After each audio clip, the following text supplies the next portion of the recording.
Hi అండి, నమస్తే అందరికీ. Welcome to Sisters Cooking Diary అండి. ఇవాళ రెసిపీ మైసూర్ బజ్జీ చేస్తున్నానండి. అది ఎలా చేస్తానో చూడండి. చేసేటప్పుడు ఫస్ట్ ఒక బౌల్ తీసుకోవాలండి. ఒక బౌల్ తీసుకొని ఇలాంటి మెజర్మెంట్స్ తీసుకోవాలండి. ఇలాంటి మెజర్మెంట్స్ తీసుకుని ఈ కప్స్తో ఒక 2 కప్ పుల్లటి పెరుగు కానీ తీయటి పెరుగు కానీ ఏదైనా పర్వాలేదండి. 2 కప్స్ తీసుకున్నాను. ఇది 2 కప్స్ మైదా అండి. ఇది ఆల్రెడీ మైదా తీసుకున్నానండి 2 కప్స్.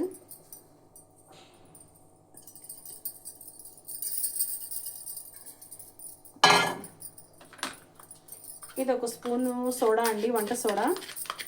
ఇది ఒక స్పూన్ తీసుకున్నానండి.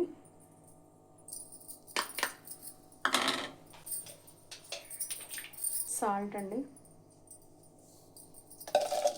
టేస్ట్కి సరిపడా సాల్ట్ అండి.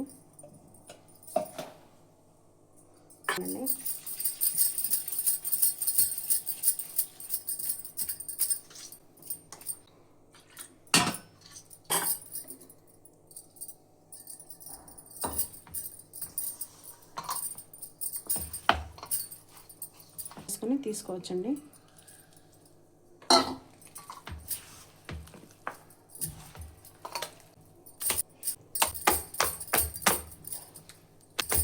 అండి పిండి నానేలోపు మనం పల్లీ చట్నీ చేసుకుందామండి. పల్లీ చట్నీకి ముందు ఒక స్పూన్ నూనె వేసుకుందామండి. కొద్దిగా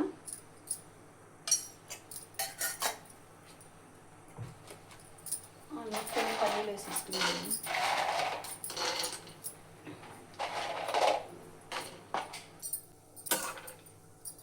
వీటితో పాటు ఒక 6-8 పచ్చిమిర్చి, ఒక 4 ఎండుమిర్చి, వెల్లుల్లి తీసుకున్నానండి.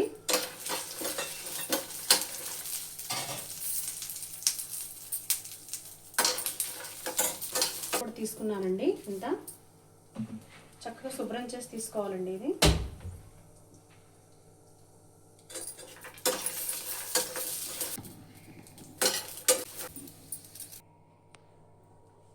ఇలాగ వేపుకున్న తర్వాత మిక్సీ పట్టుకోవాలండి, ఇలాగ మెత్తగా. ఇప్పుడు చట్నీ తాలింపు వేసుకుందామండి.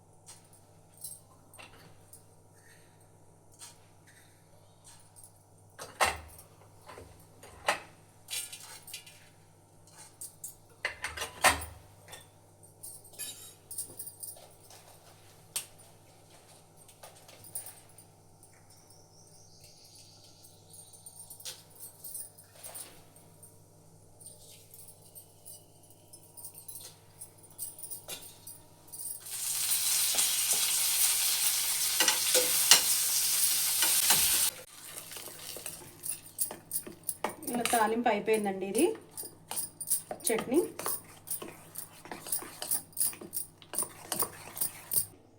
ఇప్పుడు బజ్జీలకు సరిపడా నూనె వేసుకుందామండి. ఇవి డీప్ ఫ్రై కదండి, కాస్త నూనె ఎక్కువే పడుతుంది. బజ్జీలు మునగాలి కదా. పచ్చిమిర్చి, కరివేపాకు ఇది చాప్ చేసి పెట్టుకున్నామండి. అల్లం, పచ్చిమిర్చి, కరివేపాకు అండి, ఇది చాప్ చేసి పెట్టుకున్నాం. ఇది వేసుకోవాలండి.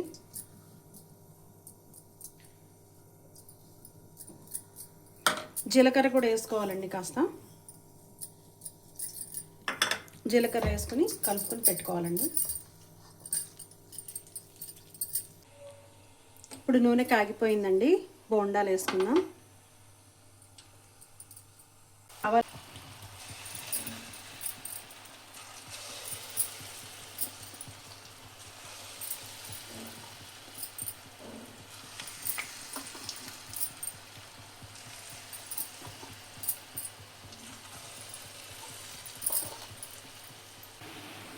ఇప్పుడు ఇవి ఎర్రగా అయిపోయినాయండి బాగా.